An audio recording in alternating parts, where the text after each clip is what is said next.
There's only 24 hours in a day. I got a pair of earbuds and I wish there was a way that I could know just what I want to listen to. There's 150,000 shows that I'm not sitting through. When the world is dark and boring, let us do your exploring. Pod on pod. Pod on pod. Welcome to Pod on Pod, a guide to the world of podcasts because it's not your daddy's radio. We're your hosts. I'm Josh. And I'm Joel. This week we're discussing Girl on Guy, Aisha Tyler's podcast. Aisha, it's a lady. It is a lady. We've only had a few female podcasters so far. Andrea Seabrook being the primary one with Decode DC. I think that's actually our only. One. That's our only female podcaster. Yeah. Look at that. Well, here we go. It'd be nice to see a graph that shows female podcasters to male podcasters, and then to see what the podcasting industry correlates to in other industries. Like, does that correlate with stand-up, right? So female. That would be an interesting discussion to have, an interesting chart to see. I would love for like Nate Silver to break that down or something. The statistics. Well, how many sports podcasts out there are there? A lot. Ton. How many tech podcasts are there? How many of them are hosted by women? Very few. I would. On ratio, I would say fewer than. Yeah, you're right. All right. Well, so not only is she a podcast pioneer just because she's been doing it for a long time, but she's a podcast pioneer in that she's a woman too. She's also she is a comic.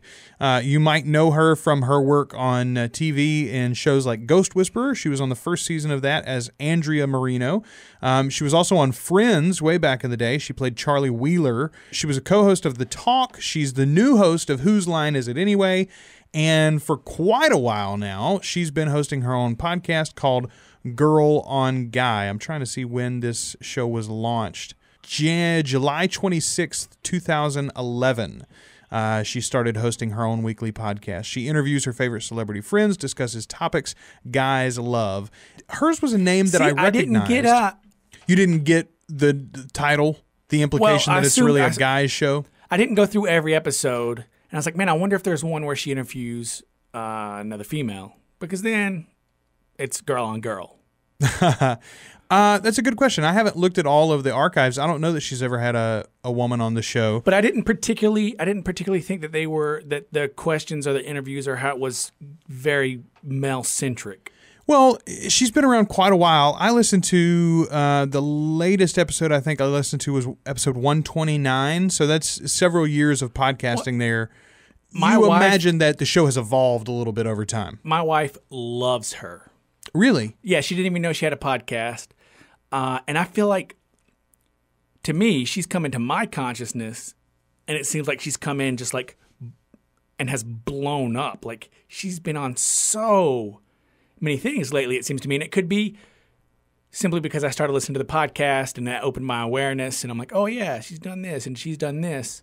Well, anytime you get used to seeing a face or hearing a voice or a name, then you hear it and you see it and you notice it more often everywhere else. You know, like where it might have gone into the background before and she's just another person that's on TV, you notice now when she's in a headline or you hear her on TV or whatever because you have heard her on the podcast, I think. But also, I think she's used, a lot like Mark Maron, she's used the podcast and the dedicated audience that she built there, the dedicated following that she built there, to springboard back into a second phase of her career. Yeah. I mean, she was somebody when she was on Friends. She was a hot name then, and she had a little bit of a buzz going, but could have faded away. Could have turned and just become a real stand-up comic. Well, the interesting thing is, a lot of the podcasts that I listen to or people that I follow or comedians that I'm interested in, like I have followed them for years.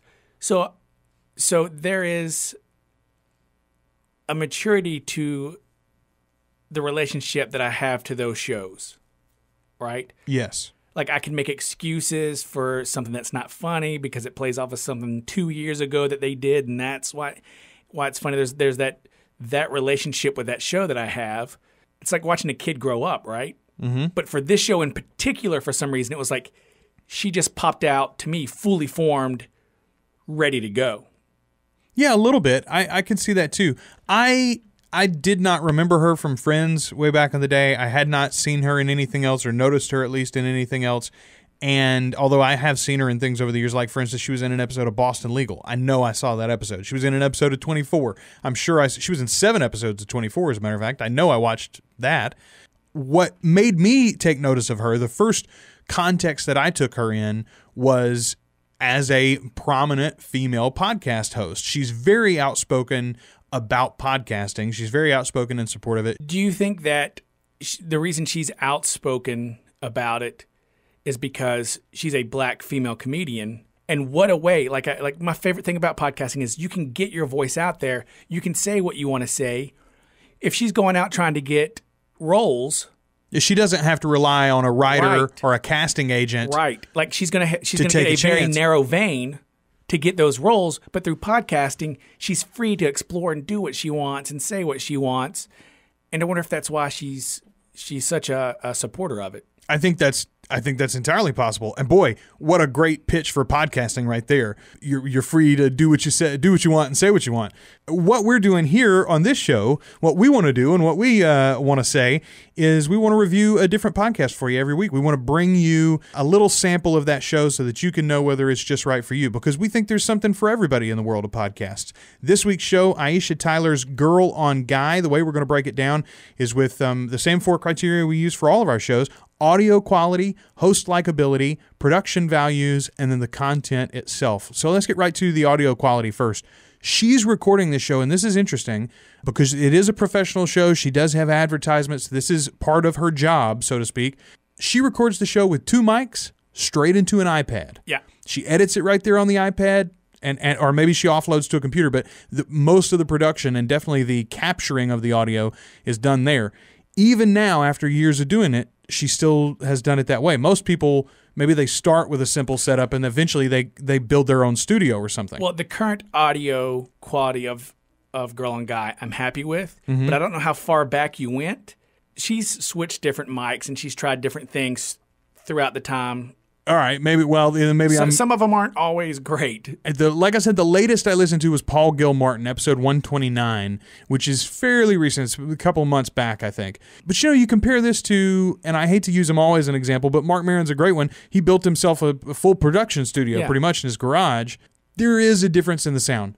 Having said that, she gets clear, clean audio. There's nothing wrong with it. She and her guest both are always, it's plenty comfortable to listen to. There's nothing wrong with it. You know what's been really exciting to discover about her? She is a beautiful woman. Oh, yeah. She's a stunning, yes. Her geekitude, her geekdom is always surprising when she says something about a book or she catches you sideways on something. And you're like, dang, where are these beautiful, strong women who were into the same things I was into back in high school, man? Yeah, well, I think the problem is you and I both come from small towns. It was just a population issue at that point. But no, you're 100% right. And here's, again, something that she gains in the world of podcasting that she wouldn't have gained as far as you or I are concerned just through her TV or movie experiences, or appearances, I should say. Anytime somebody pitches themselves to me as a real guy's girl or something like that, or I'm the girl that's into the guy stuff, or I'm the girl that's into the geek stuff, I always think, you poser. You know what I mean? Like, you're just that's trying to make a dollar. Right. That's a convenient niche for you to fit in and get paid. And so, well, good for you for figuring out a job, but I'm not interested in hearing what you're selling, generally. What happens, though, over the course of an hour and a half or something with a long conversation, it is the little moments when she really, you hear her smile about a book or a comic or a movie or whatever it is, or her running around in her underoos, playing Wonder Woman. And she gained your trust. Those are true stories. Yeah. Absolutely. So that's one of the things that comes across, and that comes across even if the mics aren't necessarily top quality. That's audio quality. Let's move on to host likability. And here we're kind of talking about it anyway. She won me over as the geek girl. I'd already discussed, I vaguely knew of her, and I knew her as that. She pitched herself as the guy's girl, and I wasn't real high on her. I remembered her vaguely from Friends, and I thought, I'm going to write her off as a poser. I'm with you. when you see this over the course of 3.5 or 4 hours now, I listened to the Paul Gilmartin episode 129, episode 92 with Carlton Cuse. That's he was the showrunner for The Lost way back in the day. And then an episode, I think it disappeared now off the list, Ron Funches. It was an old episode. I listened to Ron Funches. Love that guy. Love Ron. Everybody should go out and support that guy. Yes. He's got a new show coming on TV, Undateable, soon, the end of the month. Right? It may already be out by the time we maybe so package this episode. Oh, that's a very good point. I listened to Ron Funches. I listened to Ryan Stiles. Okay. And Adam Shankman. Adam Shankman. I don't know him, I don't guess. So I knew Adam Shankman from So You Think You Can Dance. He's one of the judges. Okay. But he's done a lot of stuff. Holy crap, man. This guy's career is ridiculous. His stories are ridiculous. He's in rehab right now. Or he's probably out of rehab by now. But I mean, they talk about it. He's very open and honest about his career, where he started, how he got into the world of dance and choreography and everything that goes along with it. Very, very, very interesting episode, which I think most people would skip over just because, oh, who cares? It's one of the judges from Dancing. Right. So You Think You Can Dance. And then Ryan Stiles, I was excited for that one. You never get any type of interview or information or anything on Ryan Stiles. Ryan Stiles is the guy from Whose Line Is It Anyway, right? Yeah, and he was also on the Drew Carey show. Right. But he almost, you never hear anything from him. He just doesn't do publicity. Right. And he's missed because he doesn't even keep a cell phone on him, really. So he's missed gigs. He's missed paying because he's opportunities because he's inaccessible, and I love it. So those are the 3 episodes that I listened to. All right. Well, that goes to the content. Let's talk about production values first.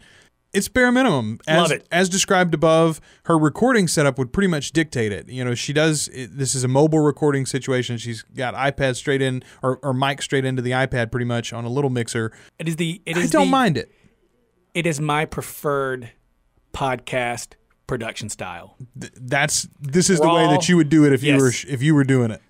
Raw. Here's what it is. Take it or leave it. What it does is it really showcases the content itself.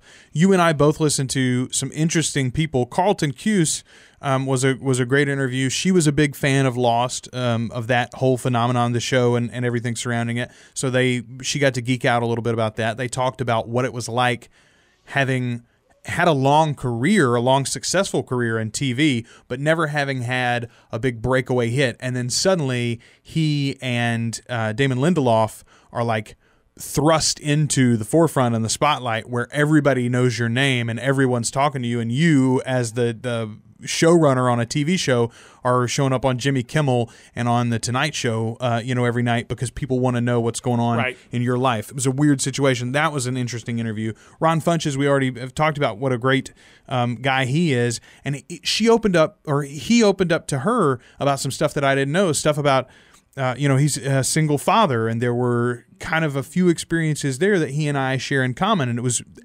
really beneficial to me to hear that side of him. The differences between his mother and father, yes, are totally opposite end of the spectrum, man. Oh, absolutely.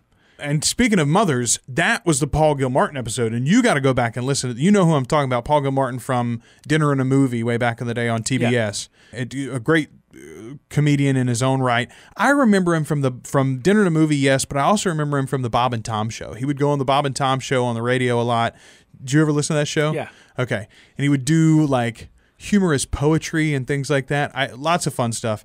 I didn't realize Paul's got his own podcast out there. We're going to review it someday probably. I think it's called like the Mental Health. I always get a creepy vibe from him, man. Really? Yeah. Well, you got to listen to his story. He, in his adult, recently, in the past few years, he's come to terms with the fact that his mother was abusive, like even borderline sexually abusive. You know what I like about the show? What? More than any other interview type show, she isn't always doing the mainstream interviews, man. She's doing interviews about the people she likes or the interests that she has. And some of the other interview podcasts are interviewing people who have something to plug. I think yes, I won't say she's one of the only people that does that though, because the guy we just interviewed, Joe Rogan, does the very same thing. He'll bring some obscure guy with a patent on an invention you've never heard of, or somebody that's got a theory on a UFO, or a stand-up comic that he saw once in Albuquerque that he likes, or whatever. There's a broad list of hosts there too. I think if you are going to host a solo podcast that's really about your personality, that's exactly what you got to do. You've got to showcase your personality. Otherwise, it doesn't work. Yeah, even in the guests that you choose, you got to showcase yourself. But again, it's the long form. It's the long form conversation. That's the thing that is the benefit here. That's where you really get to understand people. She's got a gift for conversation. She brings her guests outside of themselves and just what they're pitching. So even when they've got something to plug, that's not what the show ends up being about. And I like that. So one of the things we like to do here on Pod is give the show an alternate name, a different title than what the creator has come up with. Of course, a lot of thought is put into the name of the show. We agonized over the name Pod on Pod, of course. I'm sure Aisha gave a lot of thought to Girl on Guy, but we think we can playfully find something that's more descriptive. How about that girl from that one thing that one time? It's her show. How about the Swan Inn? Female attendant available. The Swan Inn, female attendant available. All right. How about whose podcast is it anyway? Oh, God. I knew you were going to say that. How about two mics, one iPad? Nah, dude, that's terrible. No? Oh, come on. No. All right. Do you have a favorite moment from the episodes that you listened to? I really liked the Ryan Stiles episode because he talks about stuff from whenever he was a kid, things that you could have got away with in the early 80s that there's no way you can get away with now. And I love hearing those stories, knowing that those stories are dying. It's a phenomenon. Yeah, they're going away. You and I have talked about it before, like, you'd go to the corner store and pick up cigarettes for your next door neighbor and you're 10 years old. Right. Those stories are they're not going to happen anymore. It's never, ever going to happen again. Yeah. It's not that, though. It's not that you look back on it with nostalgia like, oh, what a better world we lived in. You just look back on it and go, what a simpler time that people thought you could do those things. So anytime I hear stories like that, I cherish them because I know they're going to go away sooner or later.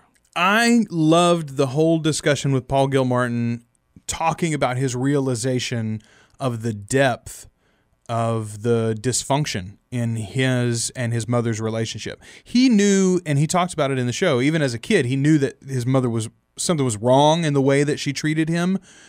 But it wasn't until just the past few years that he realized exactly how wrong that relationship was. And he's finally, as a matter of fact, had to cut off ties with his mom.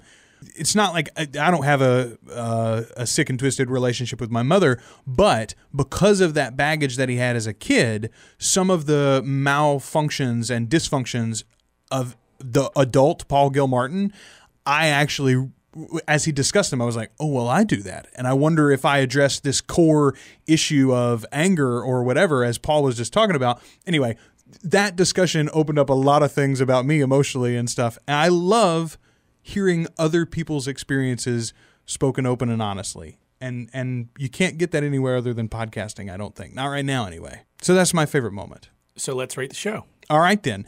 I'm going to give it 1 earbud. I love her consistency. I love the fact that she was an early mover in the medium. I love the in-depth conversation. But at the same time, a reasonable episode length. Who we just talked about a guy. I'm not going to call him out by name, but it rhymes with Snow Logan.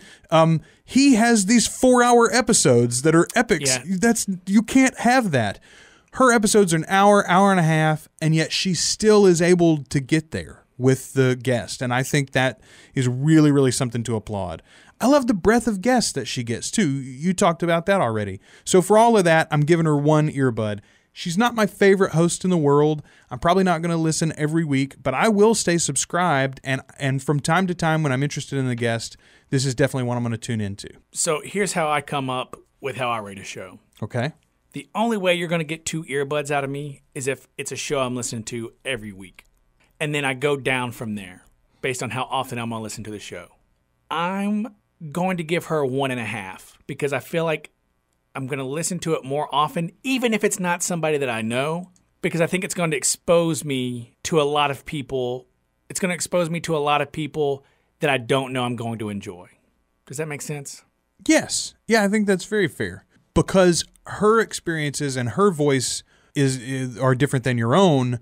The people that she's bringing in that you don't know are truthfully the most interesting ones. Yeah, like the Adam Shankman episode, I would have never, if we weren't doing Pod on Pod, I would have never listened to that episode. I would have never listened to that show, and I'm so happy I did. So I'm going to give it 1.5 earbuds. Nice. So the total ranking this week for Aisha Tyler's Girl on Guy is 2.5 earbuds. All right. You can check out more from Aisha at aishatyler.com. You can find her podcast there. You can find her blog and links to see her in person too. She's got a live tour going on right now, the Self-Inflicted Wounds Tour. Check it all out at aishatyler.com. Until next week, I'm Joel. And I'm Josh. And this is Girls on Guy. No, this is Guys on Girls on Guy. Guys on Girl on Guy? I'm Joel. And I'm Josh. And this is Guys on Girl on Guy. There we go. That's the ticket. Are you wanting something funny? Are you wanting something smart? A show on astral projection or the history of art? Do you want to learn a language or how to play guitar? Just leave it up to Joel and Josh. Pod on pod. Pod on pod.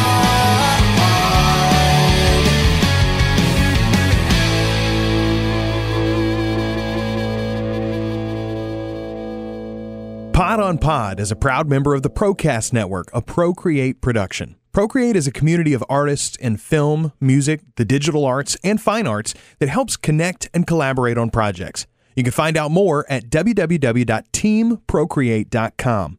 For more great podcasts from the Procast Network, try Movie Buzzed. Join your host, Zach, every episode on the Movie Buzzed podcast for good friends, a good movie, and a great buzz. The Pod on Pod theme song is written and performed by Adam Dale. Find his music in iTunes and more information about him on our website. Our musical guest this week is Candace Courtney, and you can find more information about them in the description. All I need is a love song, yes indeed.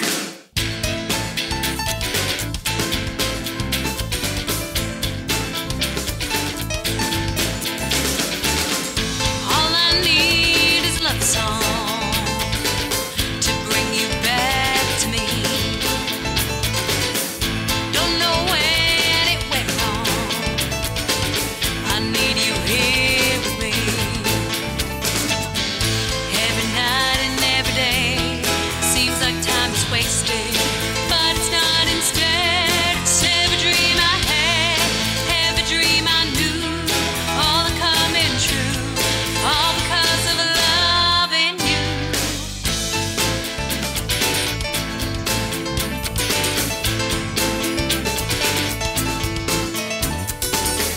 All I need is a love song, so your eyes can see just how much I love you and all you mean to me. Every night and every day seems like time is wasted,